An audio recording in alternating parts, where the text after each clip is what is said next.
अन्य समाचार જોઈએ તો અમદાવાદ રેડ ક્રોસ સોસાયટી દ્વારા દર વર્ષે 1 ઓક્ટોબરે national voluntary blood donation day તરીકે ઉજવવામાં આવે છે।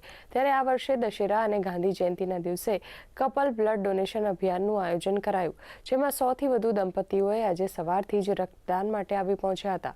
સૌપ્રથમ વખત સમગ્ર ભારતમાં અને વિશ્વમાં એક સાથે એક જગ્યાએ 100 થી વધુ દંપતીઓએ રક્તદાન કર્યું હોય તેવી ઘટના છે। કપલ બ્લડ ડોનેશન અભિયાનનું આયોજન કરેલું છે।